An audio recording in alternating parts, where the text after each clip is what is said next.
Gente, bom dia, tudo bem? A internet estava oscilando aí, tá horrível desde ontem, não sei a de vocês aí. Estão me vendo, me ouvindo, tudo ok?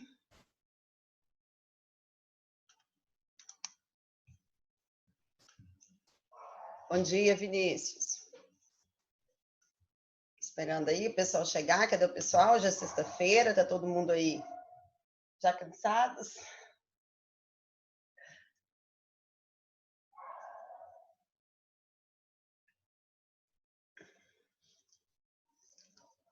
Bom dia, Bárbara.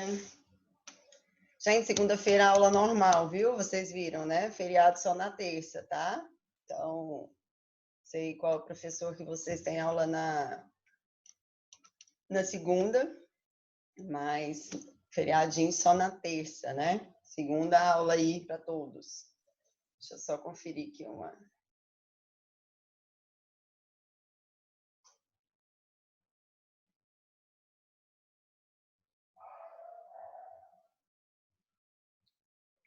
Vamos lá? O pessoal vai entrando aí, né? Bom, vamos dar continuidade aí a falarmos o que nós iniciamos ontem, né? Que é sobre a mora, né? Que é o inadimplemento aí parcial, que é esse atraso, né, no cumprimento aí de uma obrigação e não o retardamento e não o inadimplemento absoluto, né? Alguém aí deu uma lida, tem alguma dúvida sobre o que nós falamos ontem, que queira aí fazer alguma colocação antes da gente dar prosseguimento? Tranquilo? Bom, nós falamos ontem sobre conceito de mora, né? Falamos aí e finalizamos a aula de ontem falando sobre a mora do devedor, né? Que é a mora aí solvente, né? Ou seja, lá no artigo, né? Que é a partir do artigo aí 394, que fala sobre a mora, o legislador nos traz, né? Que existe a mora não só do devedor, né? Conforme nós falamos ontem, mas também a mora do credor, né? Embora a gente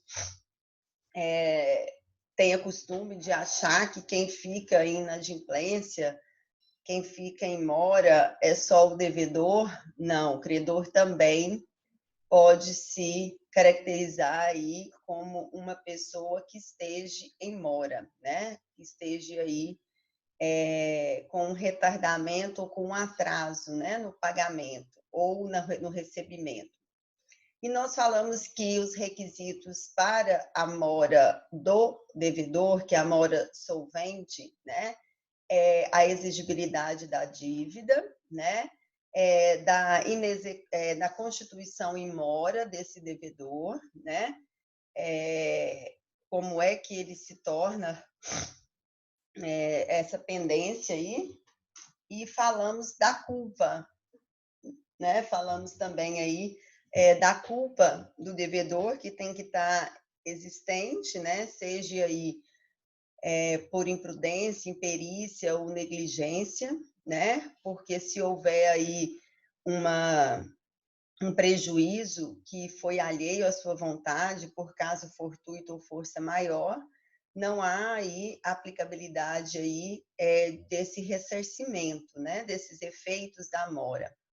E falamos que os efeitos aí da mora do devedor, né, é a responsabilização, né, de todo e qualquer prejuízo que o credor tenha em virtude aí dessa morosidade, desse atraso, desse retardamento do pagamento por parte do devedor, né? E agora nós vamos falar um pouquinho da mora acipiente, né? Que é a mora aí do credor. Leandra, mas o credor ele pode se recusar a receber, seja um crédito ou o recebimento de uma obrigação ou de uma entrega, né? Porque nós falamos aqui A mora do credor nós falamos ontem. Camila, tem alguma dúvida? Eu falei um pouquinho, eu não sei se você já tinha entrado. Você quer fazer alguma pergunta?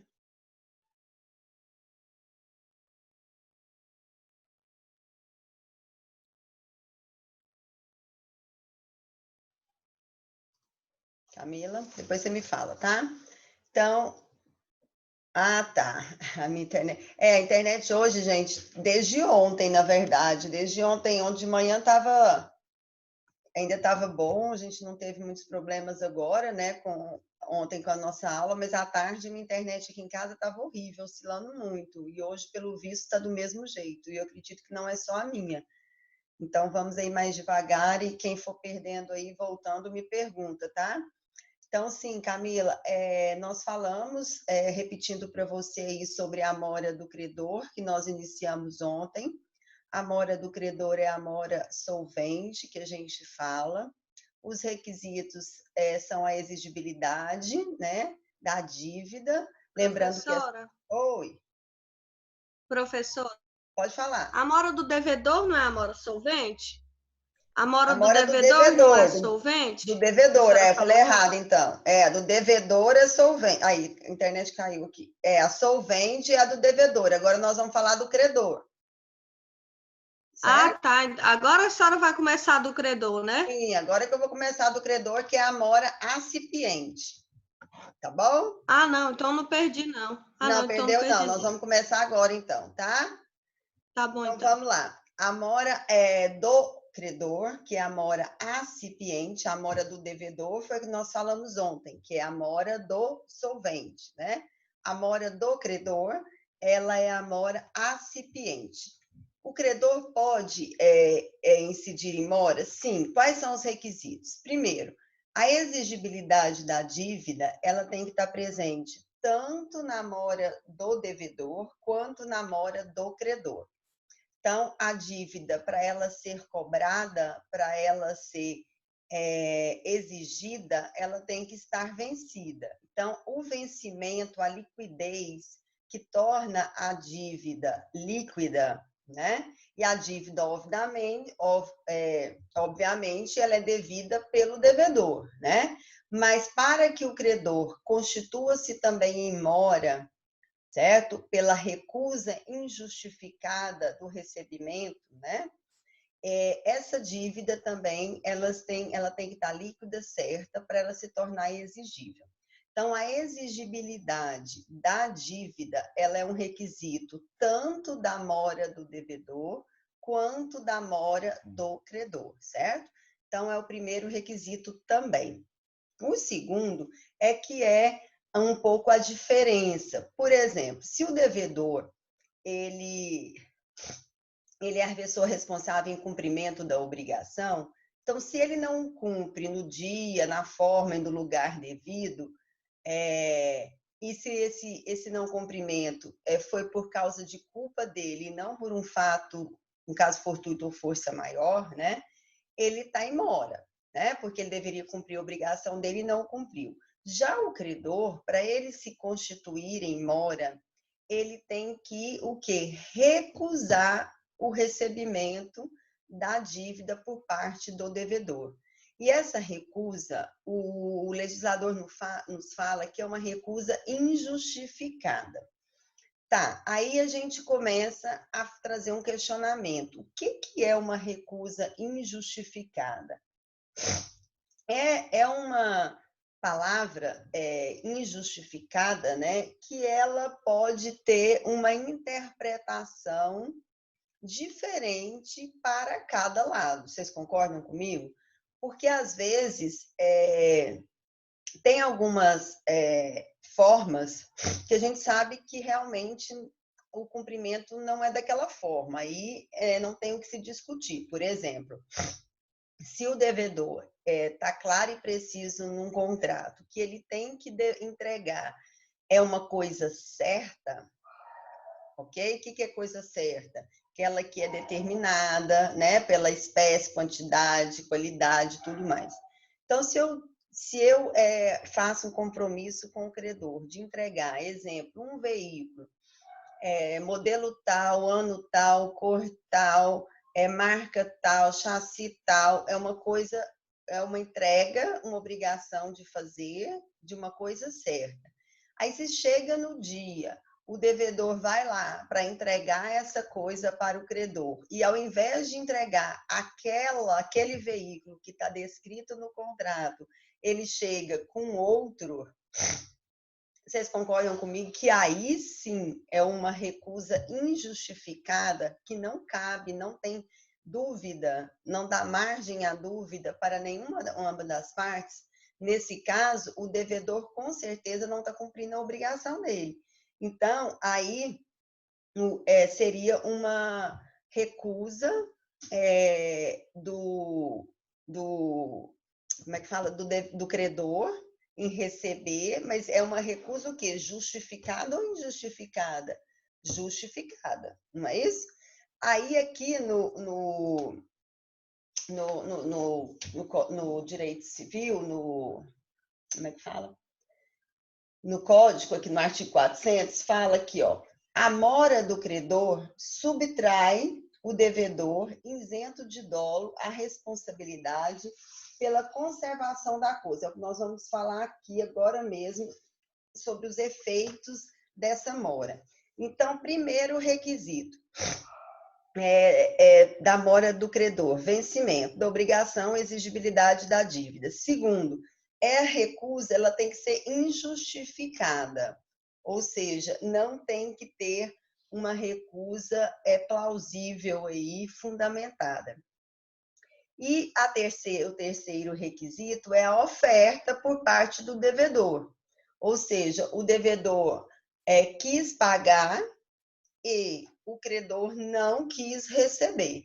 É óbvio que o credor ele sempre vai ter uma justificativa, nesse caso, pelo não recebimento da dívida que o credor quis pagar. Ele vai, com certeza, alegar que ou a forma, ou o lugar, ou não está nos moldes que foi acordado, certo? Aí, nesse caso, é o que se vai discutir, né, gente? No caso aí de uma ação de consignação. Porque o que vai ser o principal efeito quando ocorre a mora do credor? Lembram lá quando nós falamos da consignação em pagamento? É justamente isso. Quando o devedor quer pagar e o credor não quer receber, qual que é a principal atitude que o devedor tem que fazer para ele se eximir dos efeitos da mora? É consignar, né? Consignar ou aquela coisa, ou aquele dinheiro, né? Aquela obrigação, não é isso? E o que é esses efeitos? Quais são os efeitos aí que gera a mora do credor e que o devedor vai querer, né, vai isentar a partir do momento que ele consignar aquela obrigação ou que ele conseguir, né, um documento que comprove que ele quis pagar, que ele quis entregar, que ele quis fazer e que houve a recusa por parte do credor, né?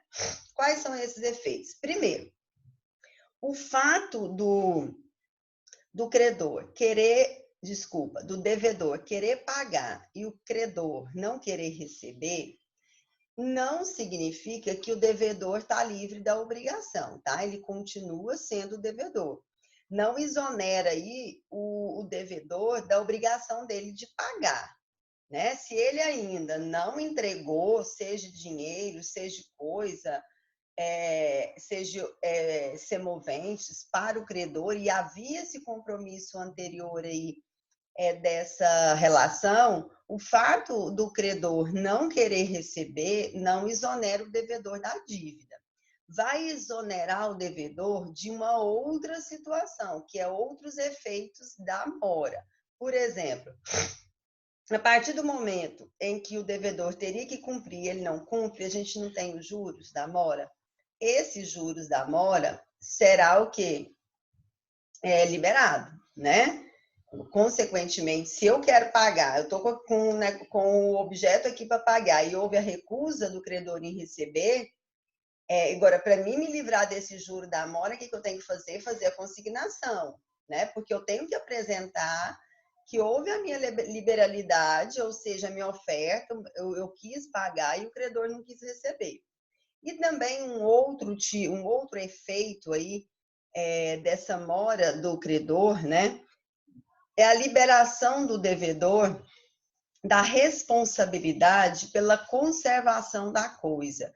Quando, gente, obviamente, o que o devedor deveria entregar for objeto de guarda e conservação, né? Então, um exemplo. Tanto conservação quanto despesa de manutenção. Deixa eu dar um exemplo que vocês vão visualizar melhor. Vamos supor que eu tenha que entregar 10.000 cabeças de gado para o credor, né, no dia 10.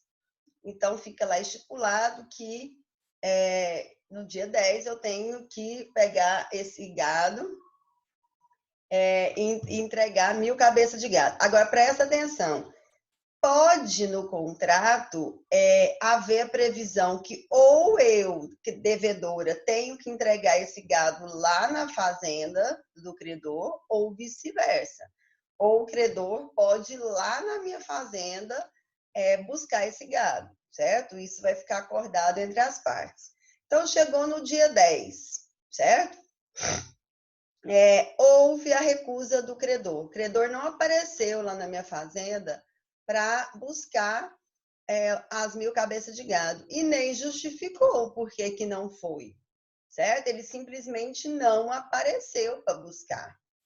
E o gado está lá na minha fazenda e ele não apareceu. Eu entrei em contato, não apareceu, não se manifestou, né? É uma aí recusa injustificada, ele nem apareceu.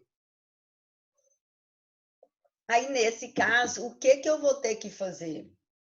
Eu vou entrar com a consignação, né?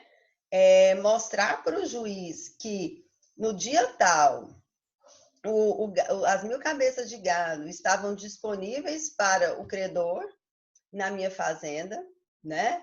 E ali solicito, lógico que eu não tenho como depositar 1.000 cabeças de gado, mas eu solicito ao juiz que disponibilizo a ele falando que o gado está na minha fazenda à disposição do credor, certo?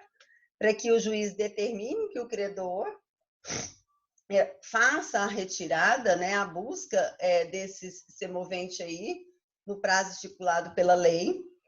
E aí, se o credor não fazer essa retirada, e ele não apareceu, ele aparecer e justificar aí, entre aspas, por que ele não retirou, a partir do momento que o juiz aceitou aquela consignação, eu não vou ter até decidir essa questão aí da retirada. Vocês concordam comigo que eu vou ter despesa com esse gado e pode ser que esse gado venha a ter alguma morte, alguma coisa, algum gado pode morrer, machucar numa cerca de uma fazenda e tudo mais, não pode acontecer isso. Então, o que a consignação vai fazer? Vai isentar, certo? Ou seja, vai liberar o devedor dessa responsabilidade pela conservação. E também depois o devedor terá o direito desse ressarcimento por essa despesa que ele vai ter de manutenção, de conservação daqueles semoventes, certo? Nesse exemplo que eu dei. Poderia ter sido um trator, né? Poderia ser um outro tipo de objeto. Agora, se foi dinheiro, obviamente, que aí não tem questão de conservação, né? Aí você pode até, inclusive, nós falamos da consignação extrajudicial. Aí o que vai acontecer é que aí o dinheiro, sim, você pode estar depositando ele em juízo. Então, não vai ter aí a questão da guarda, da conservação e desse ressarcimento por essas despesas, que você vai estar sendo liberado aí dos juros, certinho aí? E aí o credor, ele também não vai ter o direito de cobrar esses juros, porque a mora foi dele, né? Então, uma vez aí essa recusa aí injustificada, ele não tem esse direito, tá? De pedir esses juros de mora. Ok? Gente, tô uma rinite alérgica, tá? Não é Covid. Mas vamos que vamos aí. Alguma dúvida, gente? Até aqui a mora do credor? Não? Bom, aí, dando continuidade, a gente pode ter a mora de ambos. Eu posso ter, ao mesmo tempo, mora do devedor e mora do credor. A doutrina nos traz essa possibilidade, né, legislação também, e ela fala nessa mora de ambos aí, de uma maneira simultânea e sucessiva. Quando eu falo em mora de credor e devedor de uma maneira aí simultânea, o que é uma situação simultânea? Ao mesmo tempo, né? Então, um exemplo, eu tinha que pagar para o credor, e o credor tem o direito de receber. A gente combina de encontrar tal dia, em tal lugar, para que seja efetuado esse pagamento. Eu não vou e o credor também não aparece. Então, ambos tiveram e incorreram em mora. É uma mora simultânea. Então, o que essa mora simultânea acarreta? A extinção, a compensação de quê, gente? De efeitos de mora. Cuidado aí. Quando eu falo em compensação ou extinção, não é da obrigação, tá? Quando eu falo em extinção e compensação, é dos efeitos da mora. O que é efeitos da mora? A morosidade, o atraso, o retardamento, ele gera uma consequência, que é o quê? Que está lá no artigo 395, né? Que é a responsabilidade de quem causa a mora, no caso o devedor, do pagamento de juros, atualização monetárias, despesas e honorários, que nós falamos ontem, né? Olha lá. Responde o devedor pelos prejuízos a que sua mora der causa, mais juros, atualização dos valores monetários, seguindo índices oficiais regularmente estabelecidos e honorários de advogado. Então, esse que é os efeitos da mora, é essa responsabilização pelos prejuízos que aquela morosidade, que aquele retardamento, que aquele atraso ocasionou. Então, se existe simultaneamente a mora de ambos, vai haver uma extinção e uma compensação desses efeitos, dessa responsabilização. Então, o credor não vai ter o direito de cobrar do devedor, né, porque ele também não apareceu, e o credor e o devedor vai ficar livre desse pagamento, desse efeito da mora, porque ele também, o credor não compareceu e o devedor não compareceu. Então, isso aí é uma mora de ambos simultânea. Agora, eu tenho a mora de ambos, mas de uma maneira sucessiva. O que é uma maneira sucessiva? Ocorre um primeiro, depois o outro, não é? O que é uma sucessividade? Primeiro faz uma coisa, depois a outra, uma coisa contínua, não é? Numa maneira geral, o significado de sucessão. Então, quando eu falo de mora de ambos sucessiva, é quando, vamos supor, o credor se recusa a receber. O devedor quer pagar e o credor não quer receber. Aí, logo em seguida, o credor quer receber, mas aí o devedor incide em mora. Ele não paga. Então, o que aconteceu primeiro? A mora de quem? Do credor. E depois, o que aconteceu? A mora do devedor. Então, isso é uma mora de ambos simultânea. Desculpa, sucessiva. Aí, qual é o efeito e a consequência disso aí? Os efeitos permanecem para cada um, certo? Então, vou dar um exemplo. Se primeiro o devedor quis pagar e o credor não quis aceitar, quem está em mora? O credor, não é isso? Então, aí, quem vai sofrer os efeitos da mora? Se o credor não quer receber, ele, qual que é o efeito dele? Ele não vai poder cobrar do devedor, né? E aí, nesse caso, o devedor fazendo a consignação ou conseguindo comprovar aquela recusa, ele vai se livrar da guarda, da conservação e da despesa. Mas aí, logo em seguida, o credor procura ele e fala, olha, ok, eu aceito receber. Aí o devedor fala, não, mas agora eu não vou te pagar. Aí o devedor também vai estar incidindo em mora aqui. Então, aquele período que o credor quis receber e ele falou que não ia pagar, aí ele vai responder pelos juros de mora. Então, os efeitos, eles permanecem o que passou de cada um. Na mora de ambos simultânea, ocorre a extinção e a compensação, porque é uma simultaneidade, é ao mesmo tempo, então não existe efeitos nem para credor nem para devedor. Na sucessiva, aí existe, cada um vai arcar com as suas consequências pela recusa, seja pelo recebimento ou pelo pagamento, por aquele período em que houve essa paralisação. Certo aí, gente? Alguma dúvida? Nossa, já estou errando. Certo? Só um minutinho aí que deu um probleminha aqui.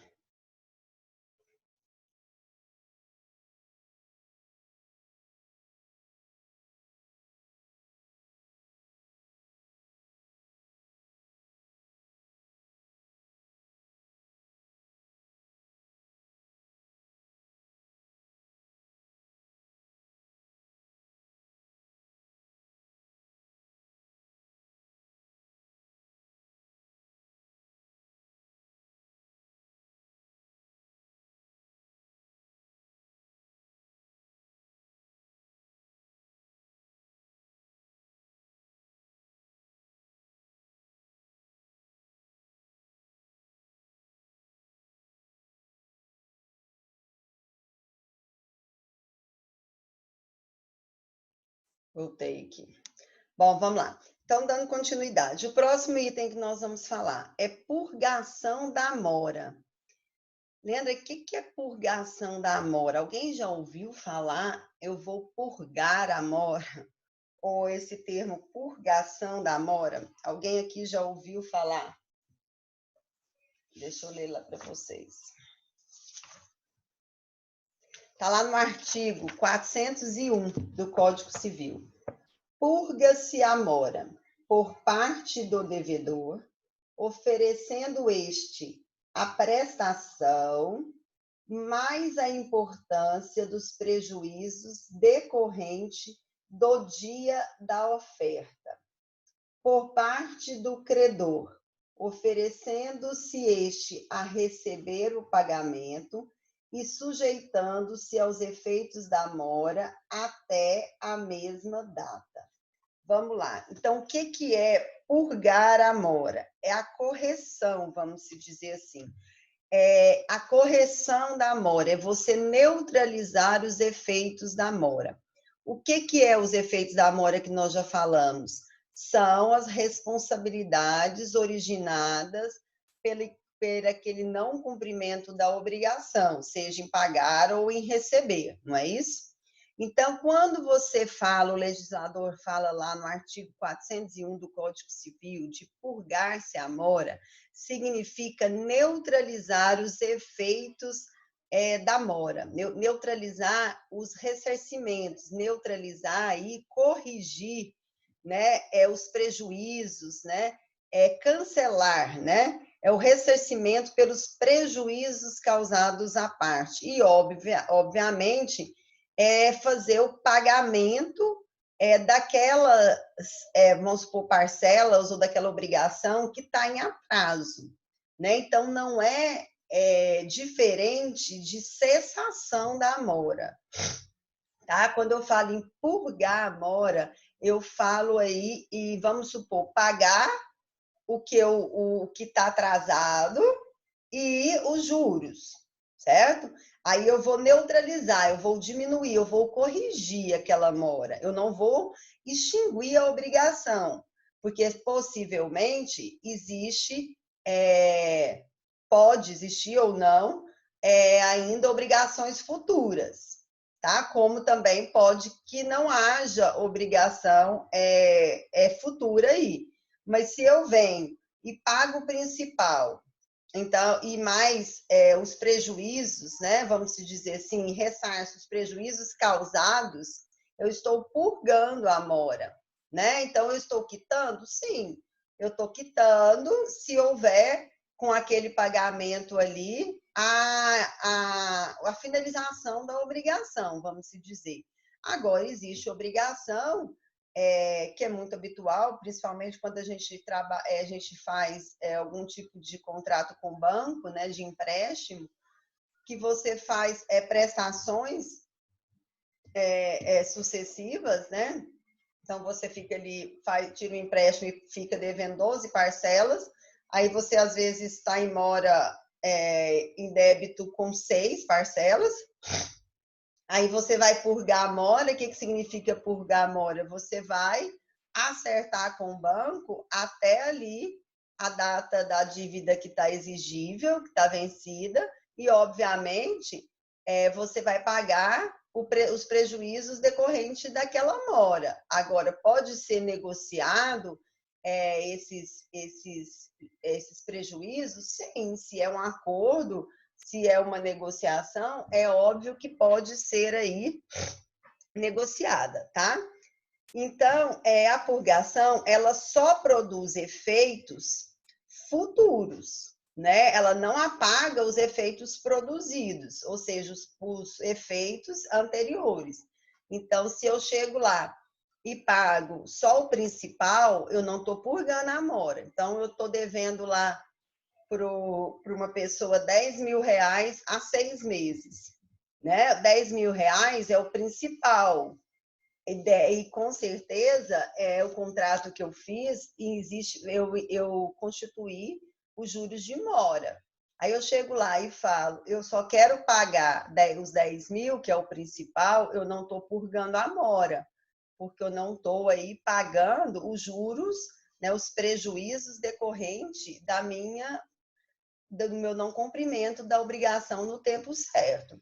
Aí, com certeza, vai haver a recusa do credor em receber, a não ser que haja aceitação, que já é um acordo, né? Agora, para se purgar a mora, né? O termo lá do artigo 401, ele é claro falando que tem que ressarcir os prejuízos sofridos pelas partes, né? Então, isso significa fazer aí a purgação, ou seja, neutralizar, né, corrigir aí, cancelar, né? Então é adimplir, é pagar em atraso, né? Mas você paga o principal mais os prejuízos decorrentes do não cumprimento da obrigação na data, no tempo, no lugar que foi o combinado. Certo até aqui?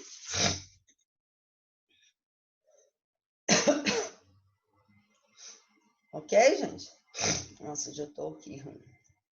Bom, e junto com o que a gente pode aí às vezes confundir é a cessação da mora.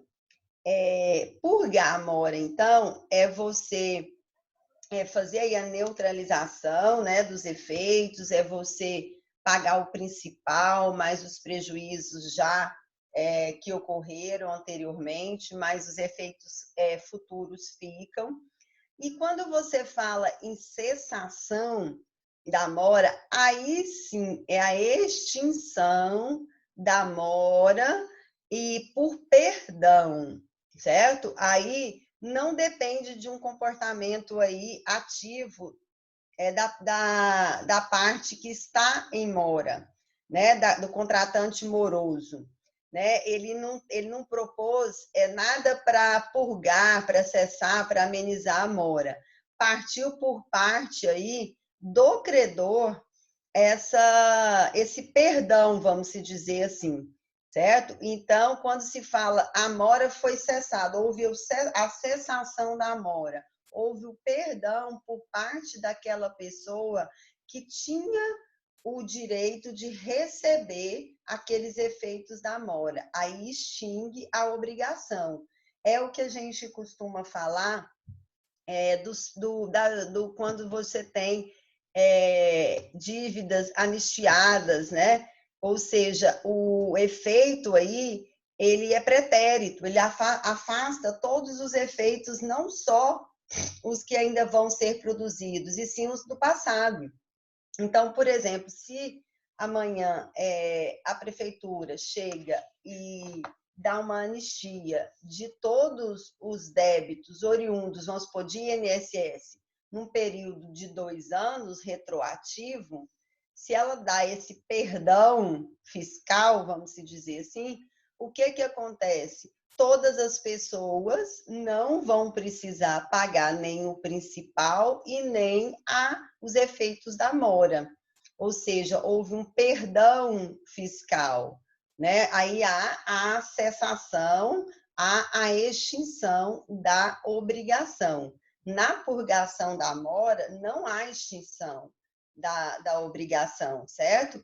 A parte, né, que está em mora, ela tem que quitar o principal com mais os efeitos retroativos que aquele não cumprimento da obrigação no tempo, no lugar certo, motivou e ocasionou.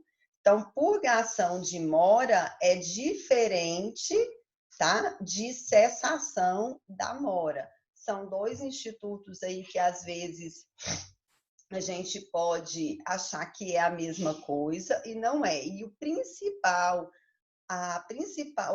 motivo aí que nos leva a ver a diferença da cessação para a purgação é que na purgação os efeitos, né, só produz efeitos aquela neutralização, né, aquela correção da mora, ela só produz efeitos nos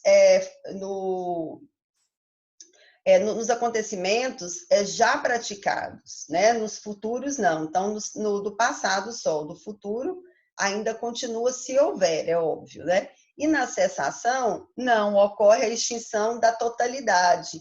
Efeitos pretéricos, afasta os já produzidos, ou seja, o do futuro e do passado, certo? Acaba-se tudo, porque houve o quê? Um perdão, e esse perdão é dado por quem? Pelo contratante moroso, obviamente. Quem que é o contratante moroso? Quem deu ensejo à mora, né? Então, lembrando aí que a gente pode ter a mora tanto, né, do credor, quanto a mora do devedor. E podemos ter a mora simultânea ou a mora sucessiva, que é mora de ambos, né, credor e devedor ao mesmo tempo, certo? Então, a purgação da mora é a correção da mora, né, a neutralização desses seus efeitos aí, é um ressarcimento dos prejuízos causados, já com pagamento do principal. Então, não adianta o contratante moroso pagar o principal e não restituir os prejuízos, aí não é purgação de mora, aí com certeza vai haver a recusa do credor no recebimento. E quando você tem aí a cessação, você tem a extinção da obrigação, né? Então, e não depende aí de um comportamento ativo da pessoa que está em mora, e sim da outra pessoa que abre mão, né, do recebimento daquela obrigação. Então, são as anistias em que a gente tem. Lembra lá que nós falamos no início do semestre, nas aulas anteriores, nós falamos de quê? Da remissão? Nós não falamos que a remissão é um perdão? Lembram lá que nós falamos que a remissão é uma forma de perdão da dívida? Então, é isso aqui. Então, quando você perdoa, e esse perdão ele pode vir tanto do poder público quanto do privado, né, das relações aí particulares, ok? Então, é essa diferença aí. Alguma dúvida aí sobre a Amora? Deixa eu ver se ficou faltando alguma coisa aqui da gente falar sobre a Amora aqui. Deixa eu dar uma olhada aqui no código.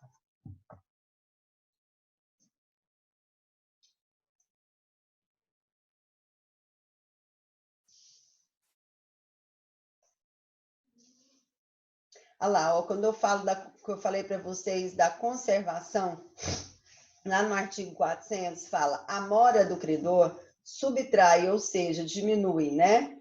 Tira do devedor a responsabilidade pela conservação da coisa, obriga o credor a ressarcir as despesas empregadas em conservá-la e sujeita-o a receber pela estimação mais favorável ao devedor, se o seu valor oscilar entre o dia estabelecido para pagamento e o da sua efetivação. O que ele quer dizer com esse artigo 400 do Código Civil?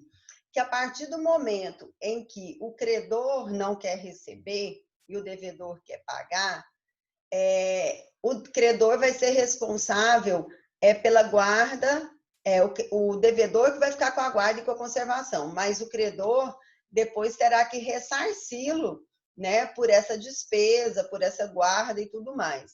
Mas se acontecer alguma coisa que diminua, né, o valor dessa coisa que está em posse do devedor, mas porque o credor não quis pagar, aí o credor não vai poder questionar, certo? Ele vai ter que receber da maneira que está, porque a culpa, entre aspas, aí, pelo não recebimento no dia em que o devedor quis pagar foi do credor. Então, vamos supor,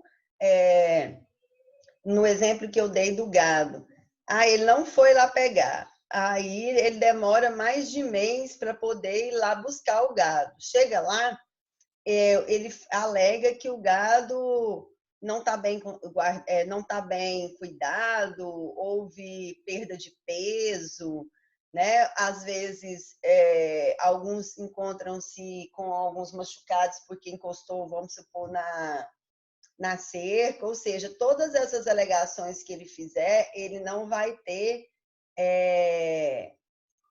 direito de ressarcimento, porque o devedor quis entregar na data certa, o gado estava à disposição e ele não compareceu para buscar. Então, a amora ficou por conta dele, a amora foi dele. Então, agora ele vai ter que receber do jeito que está. E outra coisa, ele ainda vai ter que ressarcir, né, o devedor aí por todas as despesas apresentadas, comprovadas, né, obviamente, que o devedor fizer para com o credor.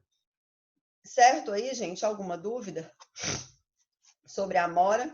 Então, lembrando que a mora, ela é uma forma de inadimplemento parcial. Por que parcial? Porque ainda há o proveito para o credor do recebimento da coisa. E lembrando que lá no Código Civil também pode ocorrer que, se ocorreu a mora e depois o credor não quer receber mais, né, aquele objeto, aquela obrigação, aí sim deixa de ser um inadimplemento parcial, né, e passa para um inadimplemento absoluto. Aí já cai lá na questão do artigo 389 do Código Civil.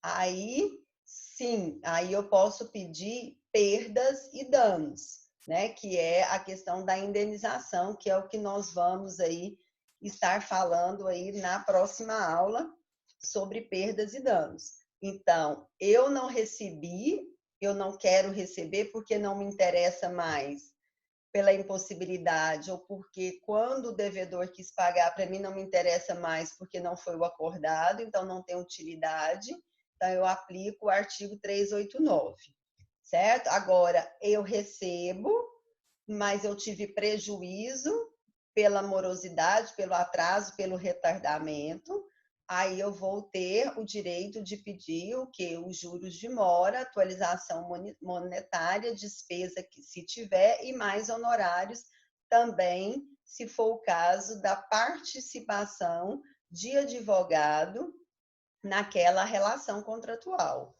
né? Ou naquela relação obrigacional. Lembrando que o advogado, ele tem direito aos honorários advocatícios, mesmo se não for objeto essa relação obrigacional judicial, tá? Então, se o advogado prestou um serviço, mesmo que de uma forma extrajudicial, ele faz jus aí à sua remuneração, ok? Gente, alguma dúvida aí?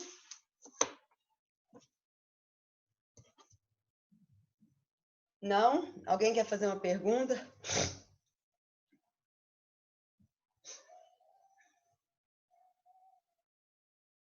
Tá tudo tranquilo aí? Eu vou finalizar a nossa aula hoje mais cedo, porque realmente eu tô aqui com a garganta aqui, com a rinite alérgica meio atacada hoje. E nossa matéria aí tá tranquila, tá em dia, né? Na próxima aula a gente complementa aí essa parte aí, a gente vai começar, tá? A falar sobre perdas e danos. E aí a gente segue aí, vai dar para a gente ver e concluir nossa matéria tranquilo, tá? Vocês querem fazer alguma dúvida, gente? Eu vou deixar aberto, porque pode ser que alguém ainda não tenha aí colocado aí no bate-papo a presença, tá? Mas eu peço desculpas aí, porque hoje realmente eu tô com a rinite atacadíssima, tá? Fica ruim aí para vocês, peço até desculpa aí. Camila, eu vou mandar o material sim. Oi. Oi, pode falar. Eu vi aqui, você pediu material, vai né? mandar uma... Eu tenho que ontem eu não consegui realmente, deu algum problema no meu arquivo que ele não está abrindo, que eu tinha esse material escrito, tá? Então eu vou ver se eu providencio aqui até na próxima aula eu vou estar fazendo ele, postando no Classroom, tá? Eu tenho uma semana aí para fazer, tenho feriado aí de terça e eu consigo sentar no computador e redigir esse resumo para vocês. Aí eu já devo estar fazendo o da Amora, que é a matéria que a gente acabou de ver, e já faço o da perdas e danos, que é o assunto aí que nós vamos tá vendo na próxima aula. Eu tenho algumas anotações aqui, mas está de uma maneira bem completa, só alguns pontuais aqui. Eu quero fazer com mais detalhes para vocês, mas aí até na quinta-feira, que é a data da nossa próxima aula, eu já consigo entregar alguma coisa para vocês, tá? Ok? Então tá jóia. Gente, então boa semana para vocês, bom final de semana, né, na verdade. Fiquem com Deus, se cuidem, tá? E aí na próxima quinta-feira estaremos juntos aí novamente, tá? Eu vou deixar aberto aqui um pouquinho para as devidas complementações aí, quem não mandou, tá? Fiquem com Deus.